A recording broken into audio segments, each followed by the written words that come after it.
వల్లభయ్య సమస్య. రచన ఎన్ శివనాగేశ్వరరావు. చందమామ కథ. విశ్వనాథపురంలో వల్లభయ్య అనే వ్యాపారి ఉండేవాడు. ఆయనకు 60 ఏళ్ళు వచ్చేసరికి కొడుకు మహేంద్రుడు అంది వచ్చాడు. తండ్రి వ్యాపారం మహేంద్రుడు చూసుకోసాగాడు. వల్లభయ్యకు పూర్తి విశ్రాంతి లభించింది. ఇంటి పట్టున ఉంటున్న వల్లభయ్యకు ఏమీ తోచేది కాదు. వయసు పైబడిన చాదస్తంతో కొడుకు, కోడలు, భార్యలను తెగ విసిగించేవాడు. ఆయన రుచికరమైన వంటలు వండించుకు తింటూ పగలంతా హాయిగా గుర్రుపెట్టి నిద్రపోయేవాడు. దానితో రాత్రిళ్ళు సరిగా నిద్రపట్టేది కాదు. వల్లభయ్య అదేదో అనారోగ్యం అనుకుని తెగ బాధపడిపోయేవాడు.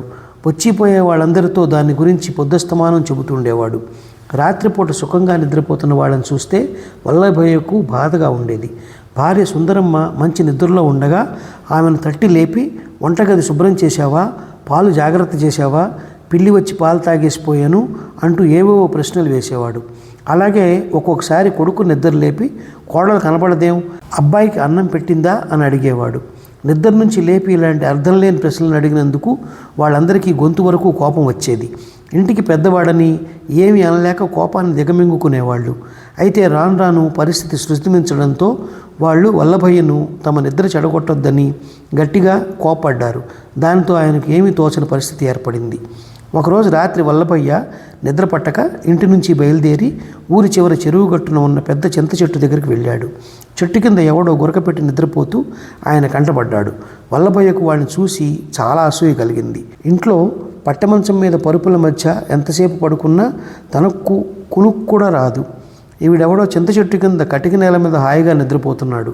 వల్లభయ్య నిద్రపోతున్న వాడి కేసి కొంచెం సేపు చూసి తర్వాత వాడి వీపు తట్టి లేపుతూ, ఎవరు నువ్వు, రాత్రి వేళ ఇంత సుఖంగా నిద్రపోతున్నావు అని అడిగాడు.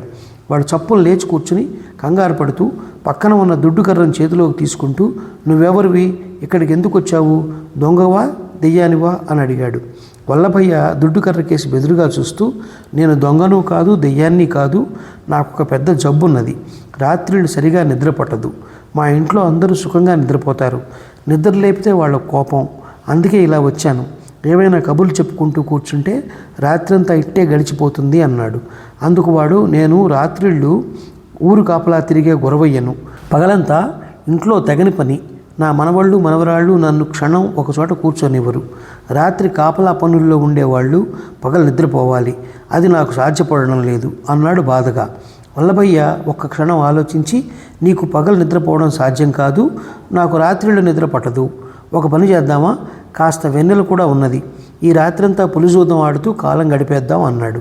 పులిజూదం ఆడేందుకు నాకేం అభ్యంతరం లేదు. కానీ ఊరి కాపలా మాట ఏమిటి?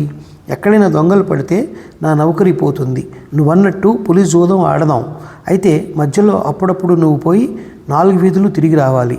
ఆ విధంగా రాత్రిలో నిద్ర పట్టని నీకు కాలక్షేపం అవుతుంది. నిద్ర అవసరమైన నేను కొద్దిసేపైనా సుఖంగా నిద్రపోతాను అన్నాడు కాపలా గురవయ్య. తర్వాత ఇద్దరూ పులిజూదం ప్రారంభించారు. కొద్దిసేపు అయ్యాక గురవయ్య పెద్దగా ఆవలిస్తూ, నాకు నిద్ర ముంచుకొస్తున్నది అంటూ అలాగే నేల మీద పడుకున్నాడు. వల్లభయ్య వాడి దుడ్డు కర్ర తీసుకొని ఊళ్ళోని 4 వీధులు తిరిగేందుకు బయలుదేరి వెళ్ళాడు. ఇలా కొద్ది రోజులు జరిగాక రాత్రిపూట తమను నిద్రలేపి విసిగించకుండా తండ్రి ఏం చేస్తున్నాడో తెలుసుకుందామని మహేంద్రుడు ఒక రాత్రి మేలుకుని ఉన్నాడు. అర్ధరాత్రి సమయంలో వల్లభయ్య వీధి తలుపు తెరుచుకుని బయటకు వెళ్ళాడు. మహేంద్రుడు రహస్యంగా తండ్రిని అనుసరించాడు. వల్లభయ్య తిన్నగా చింత చెట్టు దగ్గరికి వెళ్ళాడు. కాపలా గురవయ్య అప్పటికే అక్కడికి చేరి చింత చెట్టు కింద గుర్రు పెట్టి నిద్రపోతున్నాడు. వల్లభయ్య వాడిని తట్టి లేపి వాడితో కొంతసేపు పులిజూదం ఆడి తర్వాత పక్కనే ఉన్న దుడ్డు కర్ర తీసుకొని ఎప్పట్లాగే ఊళ్ళోకి బయలుదేరాడు. ఇది చూసిన మహేంద్రుడు తన తండ్రి ఏం చేస్తున్నాడో గ్రహించి ఇంటికి చేరాడు. ఆ రాత్రి అతడికి సరిగా నిద్ర పట్టలేదు. తన తండ్రి ప్రవర్తన గురించి తల్లికి కానీ భార్యకు కానీ అతను చెప్పలేదు. అయితే తండ్రిలో మార్పు తేవడం ఎలాగో ఎంత ఆలోచించినా అతనికి తోచింది కాదు. ఈ స్థితిలో పొరుగురు నుంచి అతడి మేనమామ రుద్రయ్య అక్కడికి వచ్చాడు.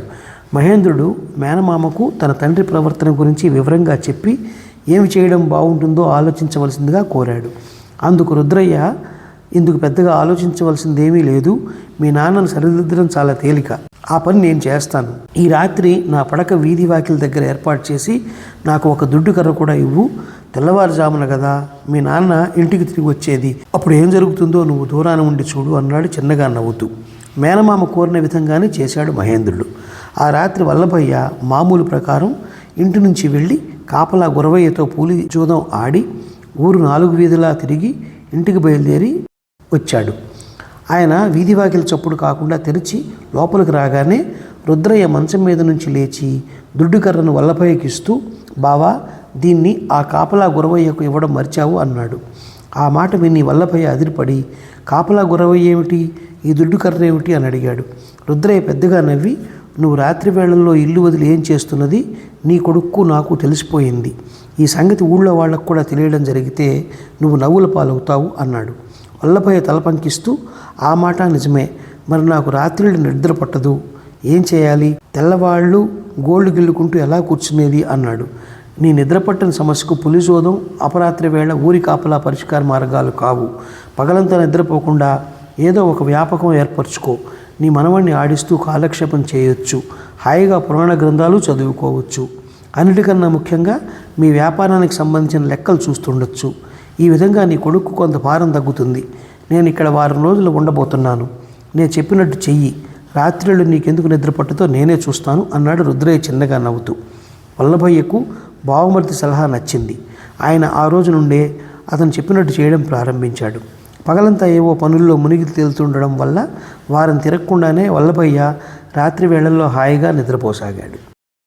ఈ కథ నచ్చినట్లయితే షేర్, లైక్, సబ్స్క్రైబ్ చేసి పక్కనున్న గంట ఐకాన్ని కొట్టండి.